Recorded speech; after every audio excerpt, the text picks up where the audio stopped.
Olá, olá, muita paz a todos, namastê. Vamos dar continuidade, tá? A gente está na página 170 da carta 5. Para compreender esta afirmação, você deve perceber que antes do tempo de Darwin, deixa eu dizer que a afirmação né? Porque no vídeo anterior, mas deixa eu falar aqui. Assim como me dediquei a explodir os mitos que aprisionavam as mentes dos judeus da Palestina, eu agora anseio mostrar a vocês que muitas das teorias propostas por seus cientistas surgiram como uma forte reação aos dogmas e doutrinas da igreja anos atrás. Ou seja, muitas das teorias dele surgiram dessa forma. Então, assim, o mental ficou meio desequilibrado. Vocês vão ver um pouco mais adiante. Vamos continuar com a leitura. Para compreender essa afirmação, você deve perceber que antes do tempo de Darwin, Charles Darwin, com a teoria da evolução, acho que todo mundo já leu um pouquinho, né? Quem não, pode dar uma consultadinha lá no Dr. Google, para ele mostrar a vocês umas coisinhas. Quando várias igrejas cristãs,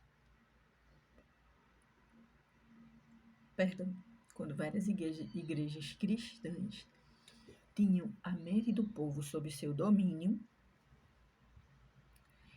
era geralmente aceito que o universo havia sido criado exatamente como estava escrito no Gênesis do Velho Testamento Bíblico. A gente não tinha nenhum cientista que tivesse desbravado de outra forma. Então, se acreditava exatamente como estava na Bíblia, tá? Quando os homens da ciência tentaram anunciar suas descobertas e teorias, foram obrigados a descrever suas novas crenças na presença de uma enorme oposição religiosa. Aí começa a separação. Veja como é o princípio da situação, viu? Observe bem. Em consequência, eles acreditaram ser necessário utilizar grande parte de sua energia mental para provar que as afirmações dos profetas eram errôneas. Em consequência, eu vou ler novamente. Eles acreditaram ser necessário utilizar grande parte de sua energia mental para provar que as afirmações dos profetas eram errôneas. Então, eles usavam muito a energia mental para dizer que o que os profetas falavam não existia, que aquilo não podia ser, não tinha como ser provado aquilo ali. Então, vamos lá, o que foi que houve? Ao fazer isso, esta estratégia causou perda de sua clareza de visão e eles se tornaram impulsionados pelo ego. Daí em diante, houve uma ruptura. Eles não conseguiam mais ter clareza, porque eles tornaram-se extremos. Daí em diante, qualquer percepção intuitiva que fosse proposta por alguém da comunidade científica era ridicularizada. Por isso que um cientista não aceita uma intuição. Mas a tabela periódica foi uma intuição.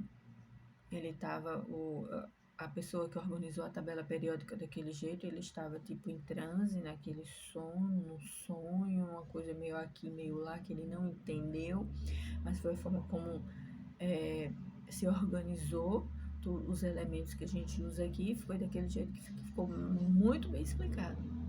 Tá daquela forma, aparentemente a gente olha como se tivesse elementos faltando, mas é porque são os elementos que a gente tem. Então, vamos lá.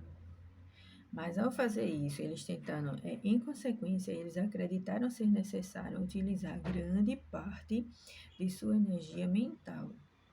Olha lá, vê só. Quando os homens da ciência tentaram anunciar, por muito tempo era entendido que o universo foi criado de acordo com o que está lá no Gênesis, tá?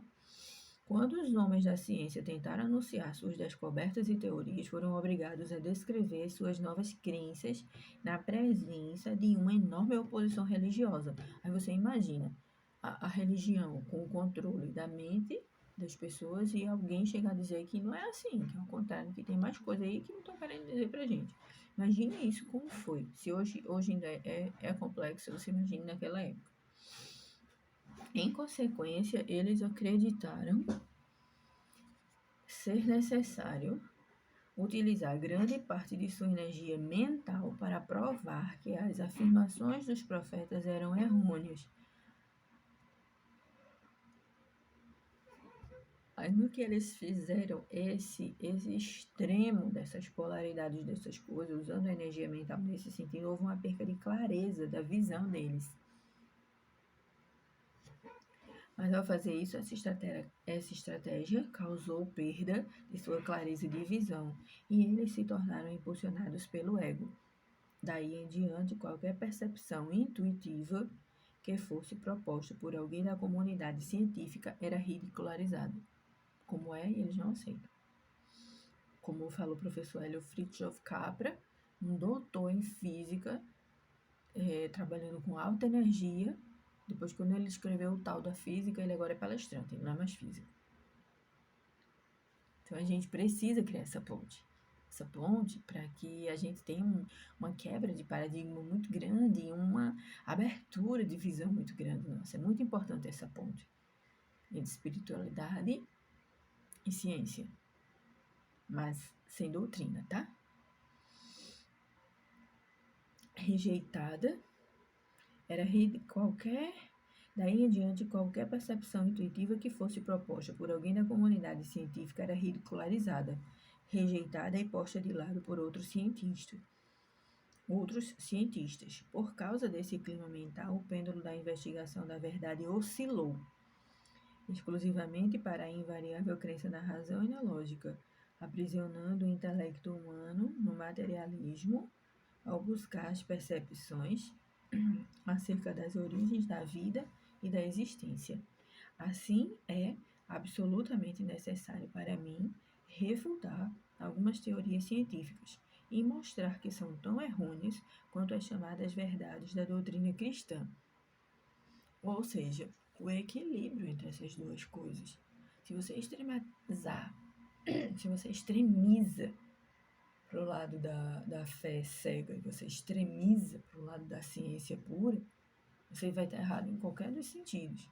Quando você equilibra essas duas, você tem a iluminação daquilo que realmente é. Ao chegar a algumas destas teorias, tanto os cientistas como os homens da igreja têm mergulhado no reino de absurdas suposições não provadas para responder às perguntas que não poderiam ser respondidas somente com a mente terrena. Em determinadas situações, só com a mente terrena, a gente não tem como responder. Então, ou a gente consegue um equilíbrio entre essas duas coisas, ou a gente fica ou preso do lado de cá, ou preso do lado de lá. Então, vamos lá. Mesmo tendo a ciência relatado que a substância de seu mundo material é composta basicamente de partículas elétricas que estão em movimento com grande velocidade no espaço, ela é capaz de explicar. Ela é incapaz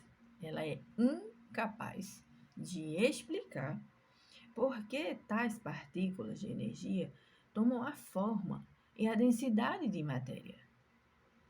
Ela apenas afirma que existem forças de fusão que casualmente criam os elementos.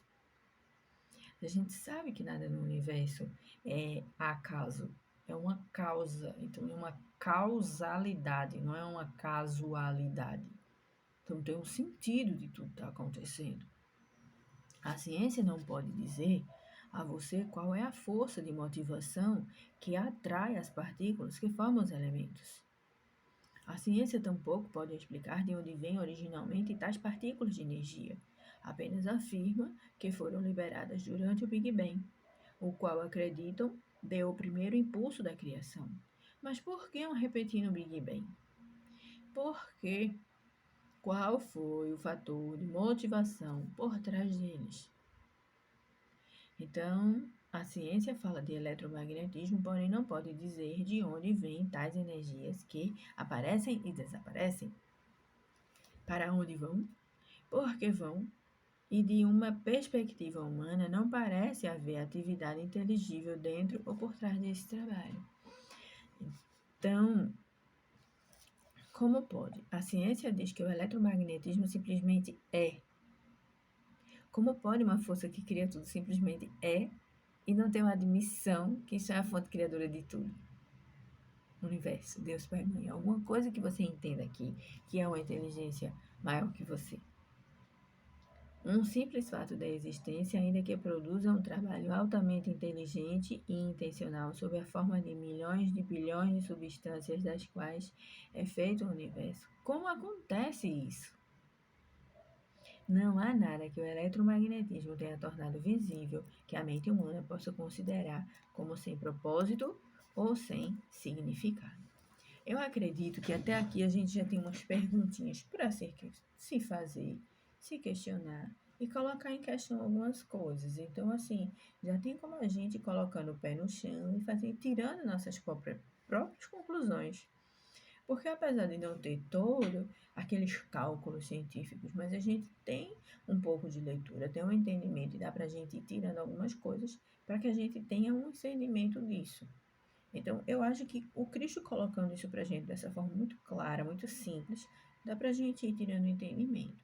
Do contrário, leve para a meditação, porque é a sua centelha divina, é a divina presença em você que vai lhe dizer isso. Namastê.